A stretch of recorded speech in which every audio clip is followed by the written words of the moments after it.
Okay, I am interviewing, let me borrow this real quick, Miss Martin. She is a counselor here at Samuel High School and also Samuel grad, am I correct? Yes. What we'll do today is just go over these same questions that I've already emailed you, and I'll give this paper back to you.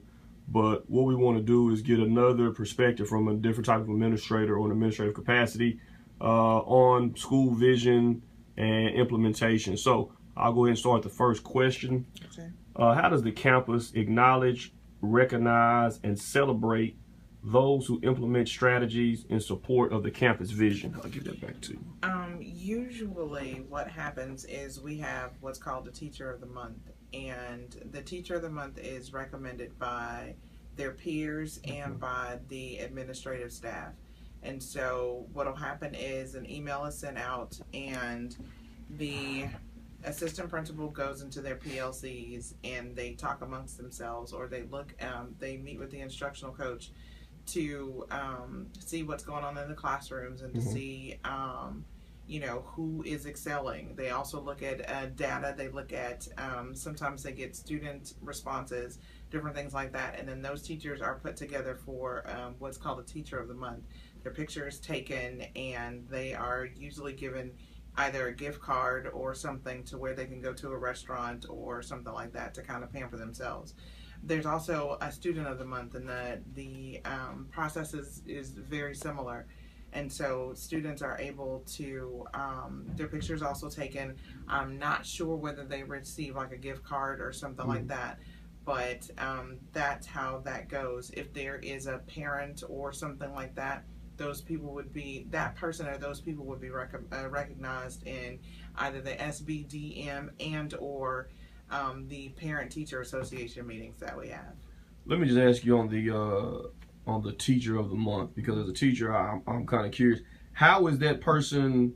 I know that each content is going to meet. Each administrator is going to meet within his content to select that. Because as a teacher, we have no criteria like to say, hey, if you do this, this, and this, then you have a chance of becoming Teacher of the Month. It's kind of like, just, oh, this person made it. And I know some teachers are wondering, like, how is it? Is there a criteria for teachers that we can know, or is it kind of what the administrator feels? I think it's totally up to the administrator, and sometimes to the instructional coach. I was on the instructional leadership team at one point, and I remember getting the emails, and there was no necessary criteria that the teacher has to do this, this, and that.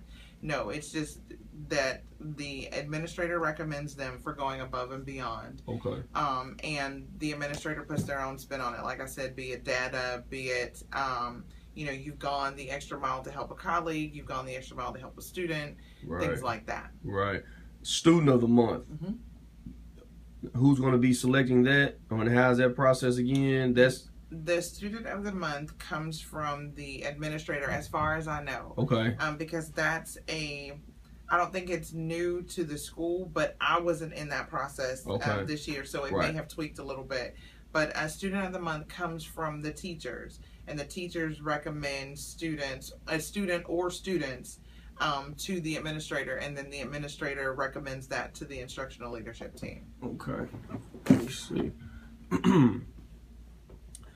Question number 2. How are these contributions and achievements effectively communicated to the staff, students, and community? What happens with a Teacher of the Month and the Student of the Month? The entire staff will receive an email that says congratulations to the Teacher of the Month and to the Student of the Month. As I mentioned previously, their picture will be taken. They will be posted as soon as you come in the main entrance. So they'll have Teacher of the Month. There's a little section in the bulletin board where it'll have their picture and what month they are Teacher or Student of the Month. Sometimes, depending on, like, at the end of the year when there's the Teacher of the Year and the Teacher Assistant of the Year, they're put out on the marquee. We've had newspaper stories. We've had we've had media releases that for our counseling staff and for different teachers that are doing different things for the district.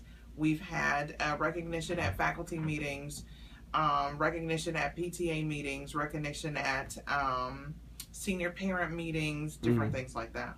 How does that help morale, I guess, with the teachers when they're selected, or even the students? You know, have you personally noticed a difference, or even talking to other colleagues?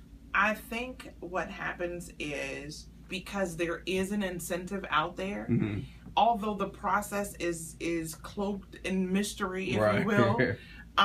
Because there is a process, Right. it does make you a little bit more cognizant of the things that you do. Mm-hmm. And so, you can be caught, doing whatever, not necessarily bad things, but you can be caught doing good Mm-hmm. things as well. So it makes you a little bit more cognizant of,